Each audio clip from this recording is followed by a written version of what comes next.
Okay, so we're diving into this Malidor thing you've got going on here. This infinite city. Right, right. Magic and tech all smashed together. Lots to unpack. Yeah, well, it's been fun to build out. I really tried to make it more than just your average city. It's a whole system, you know?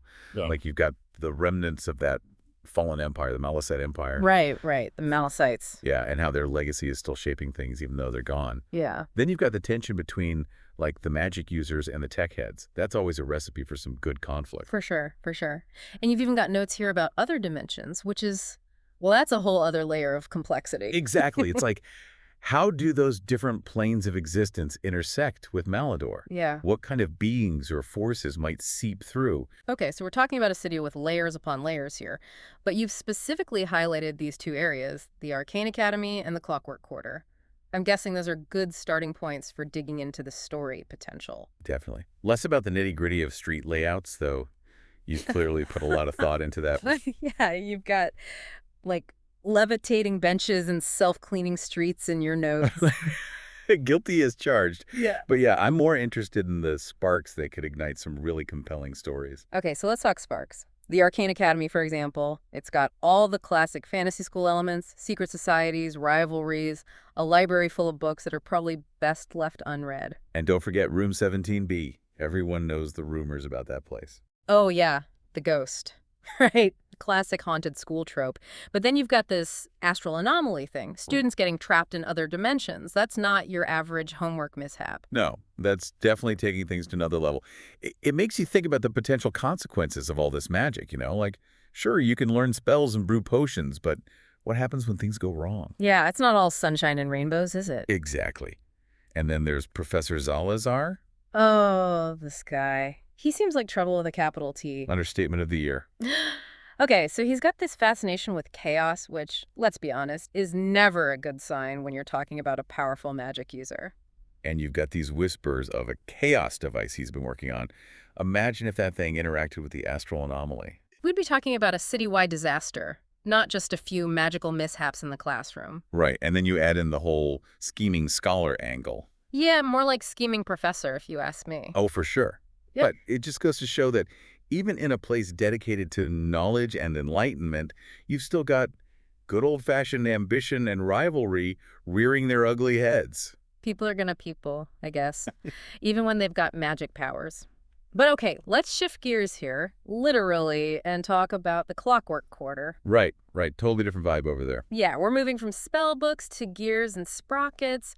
What kind of stories are we trying to tell in this part of Malidor? Well, it's less about the unpredictable nature of magic, like in the Arcane Academy, and more about the very nature of sentience, you know? Like, where do you draw the line between a complex machine and a being with consciousness and rights? Heavy stuff. And I'm guessing the Gears of Sentience Rebellion plays into that. Oh, absolutely. That's ground zero for that whole debate. Yeah, it really makes you think, like, what would it even take for us to see a machine as truly alive, you know? Right, right. It's a question that philosophers have been wrestling with for centuries. But in Malidor, it's not just a philosophical question, it's a very real dilemma. For sure. So how do we translate that dilemma, those big questions, into actual stories? Well, that's where those juicy details come in. Like you've got this grease monkey challenge in your notes. Oh, yeah, the big race through the Clockwork Quarter. Right. And on the surface, it might seem like just a fun, lighthearted event. But what if it's not? What if it reflects the deeper tensions at play? Okay, I like where you're going with this. So it's not just about who's got the fastest gear train. Exactly. You could have clockwork beings who have chosen to be modified for speed, Yeah. right, to push their physical limits. And then you've got those who see those modifications as like a betrayal of their true nature. Yeah. They want to compete in their original forms. Oh, that's interesting. So it's like a microcosm of the whole rebellion playing out on the racetrack. You've got those who want to embrace change, those who want to cling to tradition. Exactly. And the conflict between those two sides could be really compelling. For sure. High stakes, both on and off the track. But, you know, looking through the rest of your notes on the Clockwork Quarter, I'm seeing some hints that the conflict might go even deeper than just this struggle for sentience. Yeah. There's something here about a mechanical plague. Ah, yes. That. Yeah. And it's pretty creepy, honestly. You're talking about people being, like, partially transformed into clockwork. That's I don't know where you came up with that, but it's definitely unsettling. Well, I was thinking about the anxieties that often surround technology, how it can be both beneficial and potentially dangerous. And in Malidor, where magic and tech are so intertwined, those anxieties are amplified. Yeah, it's like where does one end and the other begin, and what happens when those lines get blurry? Exactly. And the mechanical plague really pushes that blurriness to its limits. It's like a physical manifestation of those anxieties. And it makes you think about the ripple effect it would have on the rest of the city. Oh, absolutely. Especially a place like the Shadow Carnival. The Shadow Carnival. Okay, that's a whole other can of worms.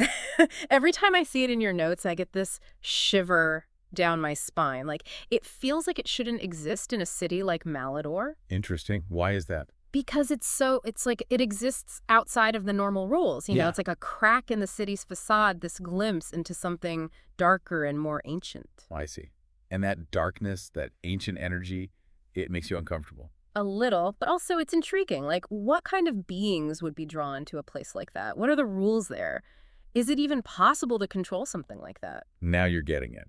The Shadow Carnival is all about those unanswered questions, those things that lurk just beyond our understanding. He's like a magnet for the strange and unsettling. Exactly. Yeah. And that's what makes it such a rich source of story potential. Okay, so we've got the Shadow Carnival. We've got the Clockwork Quarter on the verge of a revolution, possibly facing some kind of creepy plague.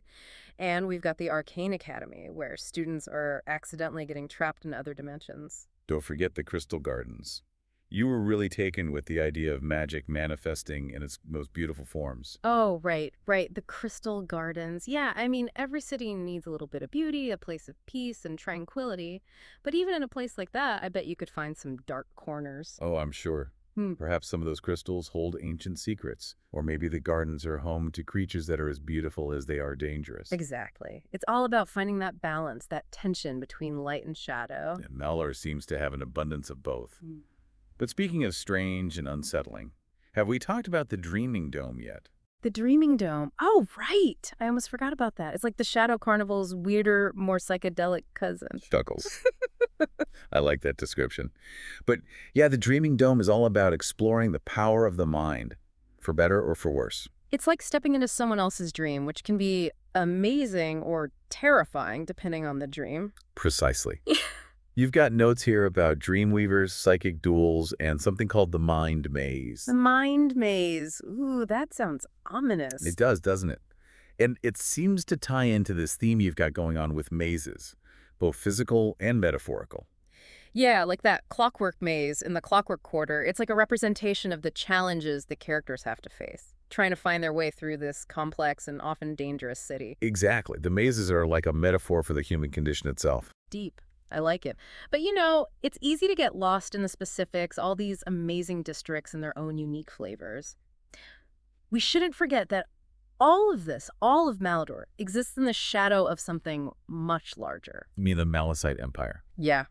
They may be gone, but they're definitely not forgotten. It's like their legacy is woven into the very fabric of the city. Right. And that brings us back to something you said earlier about Malidor being more than just a setting, but a system. And at the heart of that system, this nexus point where everything seems to converge, is the ethereal gate. The ethereal gate, it's a pretty big deal, even for a city like Malidor, right? A portal to other dimensions. That's a lot to wrap your head around. Right. It's like the ultimate unknown, even for a place that thrives on the strange and the wondrous. Exactly. And it makes you wonder, like, how does something like that even work? Is it just this random doorway that spits you out wherever it feels like? Well, that's the thing. Your notes actually suggest a surprising level of control over the ethereal gate. Something about specific frequencies. Frequencies, like tuning into a radio station, but instead of music, you're getting other dimensions. Something like that, yeah. It's as if each dimension has its own unique frequency, its own signature. Okay, now my brain's going into overdrive. So what happens if you get the frequency wrong? That's the million-dollar question, isn't it? You mentioned something about a dimensional backlash. Doesn't sound pleasant. Backlash. More like a cosmic faceplant, I'm guessing. Probably not too far off. Okay, but someone has to be keeping an eye on this thing, right? You can't just have a multi-dimensional portal just hanging out in the middle of a city, no matter how chaotic it is. You'd think so, right? And you've got a few ideas about who might be pulling the strings. Yeah, like this ethereal conclave. They sound like they're in charge. But who are they, really? That's the mystery, isn't it? Are they benevolent guardians? Or do they have their own agenda? There's always an agenda, isn't there? Especially when you're talking about something as powerful as the ethereal gate. Exactly. And speaking of agendas, what about the Malicite Empire? Oh man, the Malicites. You know they had their fingers in every pie. It's hard to imagine them just letting something like the ethereal gate slip through their grasp. You're right. But then again, they are gone. Maybe their control over the gate wasn't as absolute as they wanted everyone to believe. That's an interesting thought, because you've also got these notes about a rebel faction trying to seize control of the gate. So maybe even during the Empire's reign, there were those who sought to harness its power. It makes you think about the power struggles that must have happened, the alliances forged and broken, all in pursuit of this one incredibly powerful artifact. And those struggles might not be over, not if there are still factions out there vying for control. Okay, so we've got the Ethereal Conclave, maybe the remnants of the Malicite Empire, and who knows who else, all potentially fighting for control of a portal to other dimensions. This is getting good. Right, and then you add someone like Professor Zalazar into the mix. Oh man, don't even get me started on Zalazar. That guy's a walking disaster waiting to happen. But imagine the havoc he could wreak with the ethereal gate at his disposal. Okay, that's terrifying. But what if it's not who we should be worried about, but a what? Remember those creepy notes about the whisperers beyond? Oh yeah, those guys lurking on the other side of the gate, just waiting for their chance. Yeah, that's the kind of stuff that keeps you up at night. It definitely adds a whole other layer of unease to the whole ethereal gate situation. For sure. But it's not all doom and gloom, is it? I mean, the ethereal gate isn't just a source of potential danger. You're right.